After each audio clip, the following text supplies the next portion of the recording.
Ti imaš ekstenzije, jel? Sad više ne. Sad je ovo sve moja kosa. Koliko ti posvećuješ vremena svojoj kosi? Kako je njeguješ? Pa u principu sam skoro svakodnevno kod frizera. Dakle, kod mene je, ja nisam nikako tipičan muškarac kad je kosa u pitanju. Ili započnem dan u frizerskom salonu ili završim da mi jednostavno večer bude ljepša. Ja se volim šaliti da uvijek na svoja snimanja dolazim savršene frizure, a ako to nije tako, onda nije dobra energija na snimanju i snimanje ne bude dobro.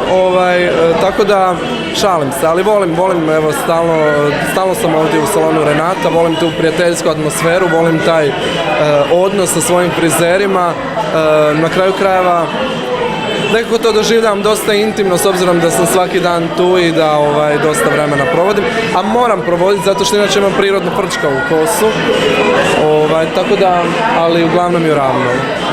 Hoćeš nam jednom pokazati kako izgleda prirodno? Pa hoću, ako budete jako dobri. Reci mi, evo i sam si sad malo prije rekao da nisi tipičan muškarac, toga si svjestan, a živiš u jednom, još uvijek tipičnom tradicionalnom društvu. Vjerujem da si čuo komentare razne na svoj račun. Kako se ti nosiš s time? Smeta li te to ili ti pičeš svoj film? Ne, zato što mene grad Zagreb, Hrvatska, ljudi u Hrvatskoj nikad nisu sputavali, ja sam uvijek bio to što jesam. Isto bi to bio da živim i u Londonu, u Parizu, u New Yorku, apsolutno. Ne doživljavam ljude,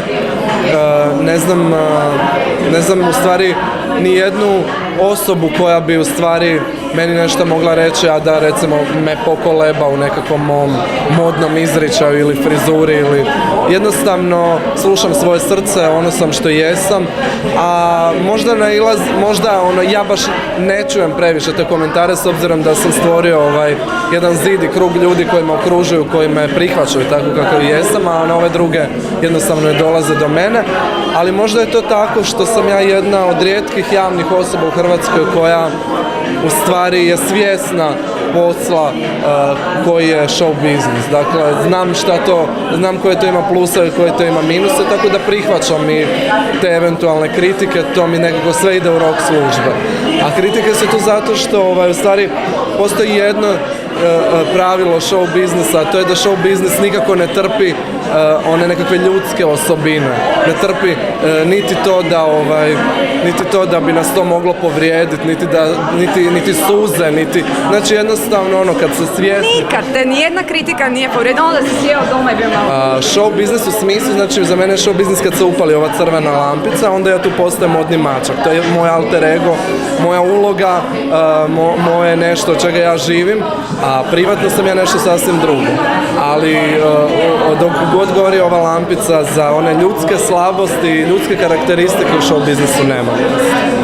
Znači ti si zapravo sve posložio, ti si pravi biznismen i showman. Apsolutno, ja od ovog živim.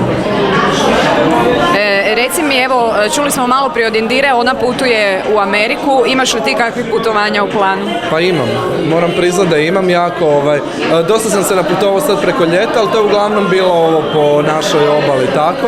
A imam, volio bi otići i do Istanbula, Milano, obavezno, London.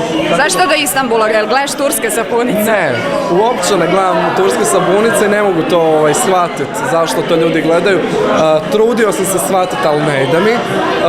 Ali jednostavno ne znam zašto. Imam neke prijatelje tamo i čak sam evo bio i na ručku sa Ivom Šarić-Leko koja je tamo bila sa Jerkom, koja mi je objasnila da je to onako savršen grad koji apsolutno moram posjetiti i nekako sam odlučio da ću ove jeseni, da je Istanbul na redu. Samo još kratko da se dotaknem ljetovanja, vidjeli smo neke fotografije, ludo vam je bilo? Meni je bilo, da, mislim ja sam cijelo ljeto radio, ali sam vikendima putovao na more i svaki vikend negdje drugdje i meni je bilo to super. Gdje ti je bilo najljepše? Moram priznati da me jako ugodno iz ove godine, mislim, nekako sam u stvari možda čak ove godine otkrio Istru.